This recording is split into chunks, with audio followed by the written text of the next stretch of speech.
Alright, nkulisizaayo nnyo amakya g'olwaleero kansubire nti weekend bikutambulira ddala bulungi nnyo ddala. Oli ku Yugi Update TV kw'osinzira obba ng'otuwuliriza gwe mukwano gwange ali eyo. Kakati gavumenti batandise okwerumaŋŋana na bokka na bokka.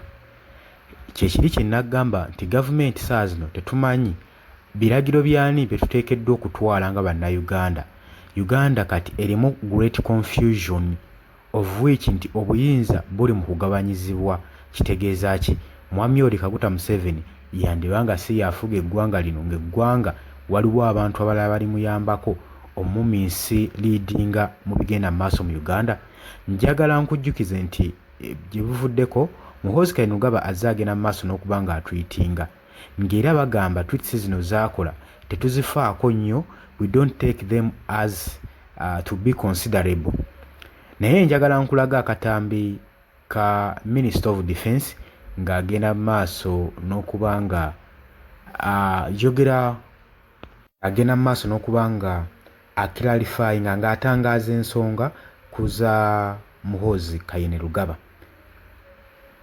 The CDF does not speak for the government of Uganda, but he likes Twitter communication, and he writes tweets. At times I do not read them, then shortly he deletes them, and I'm sure Ugandans have formed an opinion on his tweets, and I don't think, other than purposes of politicking, I don't think they take them as the official position from the government of Uganda. Like when he said, I am going to hang Dr. Besigye by June 6th.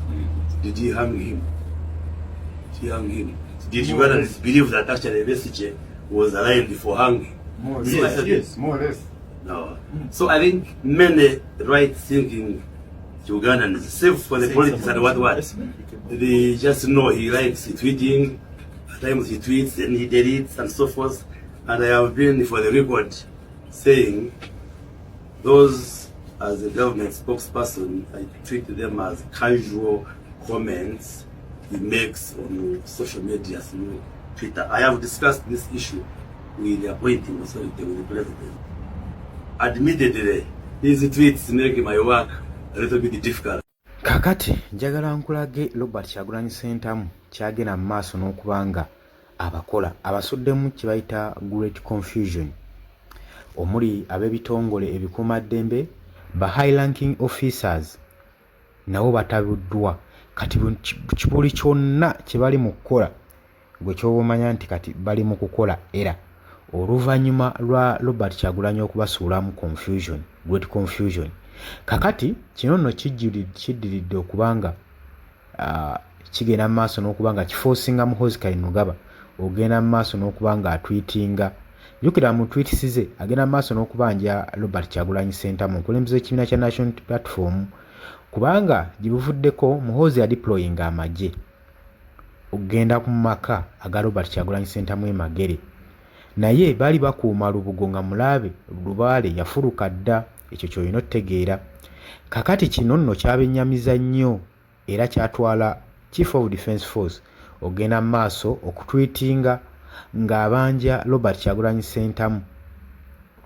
Wabula kyatwala ebbanga ng'ensi eri ku bweraliikirivu nga Robert Kyagulanyi Ssentamu tannazuulibwa, era wano Muhoozi Kainerugaba yagenda mu maaso n'okukolera tweets ze ez'enjawulo, era mwe yamusuubiza okubanga amuwadde essaawa mbala okubanga yeewaddeyo mu mikono gya poliisi oba si ekyo kajja mujjuutuka. Era teyakoma okwo, n'agenda mu maaso n'amugamba nti nno yonna gy'anaamusanga awadde order eiza bamuleete nga mufu oba nga mulamu. Kati ezo zonna commands nga zigenda mu maaso n'okutwitingibwa nga zikolebwa high ranking officer Chief of Defence Force w'eggwanga omulamba. Ekyo saagala okyerabire. Kakati gavumenti evuddeyo n'eclarifyinga n'etangaaza ku tweets zino ezigenda mu maaso nti orders oba tweets za General Muhoozi Kainerugaba tezirina kye gisalirawo eri gavumenti. Atwitinga bibye, gavumenti erina commands ne orders ezize. Era bagamba nti bannayuganda kati bali familiar ne tweets ze, tebakyazitwala nga kintu ekiri awo ekyamaanyi oba ekiba tempting bajja ku mulamwa. wabula njagala nkutegeeze nga bwe nkugambye nti tweets zino zikolerebwa high ranking officer oluusi n'azidireetinga aba yakaziteekayo n'azijjayo tazikola ku bannayuganda bokka kyenjagala mutegeere wabula azikola ne ku mawanga ge tulinamu omukago nago diplomatic countries kachino kittattanye nnyo diplomatic relation eza wakati wa ggwanga lyattu Uganda n'amawanga amalala olw'ensonga nti bo tebamanyi nti ono chief of defence force byatweetinga aba asaagamu oba aba bimininga bo bakitwala nti nno kyekigambo ekiba kikoze ki kyogeddwa. Kakati ndowooza olaba obuzibu Uganda bwebeeyolekedde kati jjojjo ly'abalamu yakajja agende mu maaso n'okuba nga yeetondera US Embassy ku ebyo ebigambo byayogedde ebyabadde bigenda mu maaso n'okuba nga bikaawu eri eggwanga erya US oluvannyuma lw'okuvaayo n'abagamba nti agenda kusazaamu diplomatic relationship ne security relationship all diplomatic ties babadde nabo n'eggwanga lino erya US. Ekyavuddemu twamulabye ku direetinga tweets zino era ng'agenda mu maaso n'okwetondera ambassador w'eggwanga erya America William Pope. Kakino kitulekawo nga bannayuganda okuba nga tulina ba representative nga bano kiba kitegeeza nti Uganda tukyabulamu nnyo okuba nga tugenda mu maaso n'okukola comments zetwejjusa ate nga abazikola ba representative baffe be bamu ku ba high ranking officers mu ggwanga gulowooza kino tekikose ggwanga. Nga we nkugambye bino byonna entabo eva ku Robert Kyagulanyi Ssentamu yagenda mu maaso n'obbazanyisa obuzannyo buno kubanga teyakomye okwo yagambye nti eggwanga erya America embassy eno eya America egenda mu maaso n'okuba nga erina omukono gw'amaanyi mu kubulawo kwa Robert Kyagulanyi Ssentamu.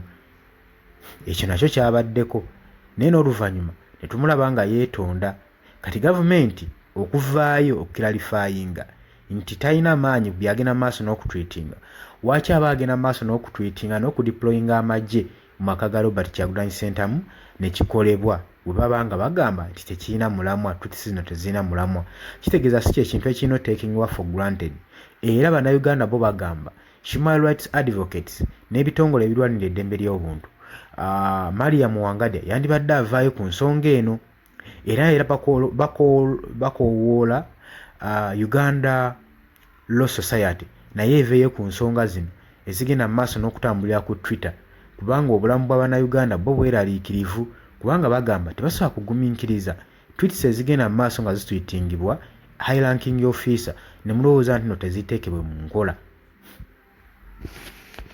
Oli ku Yugi Update 7 nyongera okujjukiza gwatanatweyungako kirira wansi waliwo ekigambo subscribe kikoneko obeere nga otweyungako gwe mukwano gwange ali eyo ampuliriza nagamba tuwerabirako na mukadde akadde ako kuyambako kuleetera notification message okusobola okubeera ng'oli alert ku byonna ebigenda mu maaso mu ggwanga lyattu Uganda.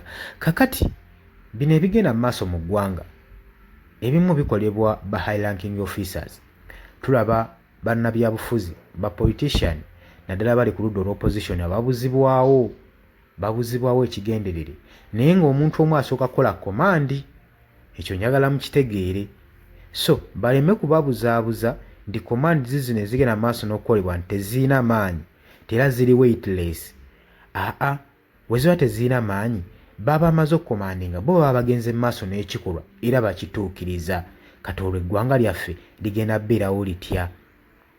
Temulaba nga sisitimu y'eggwanga lyaffe lyonna yonna eba yeetaaga okukyusibwa ako akalowoozo nga balekedde olwaddembe okusharinga kutambuza vidiyo okujja mu comment section n'oteekayo endowooza yo gwe nga kikyolowooza gavumenti eno yandikutte etya chief of defence force n'omukugira tweets zagenda mu maaso n'okukola ezitattana ekitiibwa ky'eggwanga n'oteeka bannansi mu bweraliikirivu olw'ensonga nti high ranking officer yaba ayogedde gulowooza gavumenti eyinza kikolera ki bwe baba nga bagamba nti tweets zagenda mu maaso n'okutweetinga tezina kye zikosa ku bannayuganda na ku Uganda ate ng'ali omu part of the government omu ku banene abatwala gavumenti mu maaso gulowooza kino ensi ekitunuulizza etya gavumenti kikyeteekeddwa okuba ng'ekola.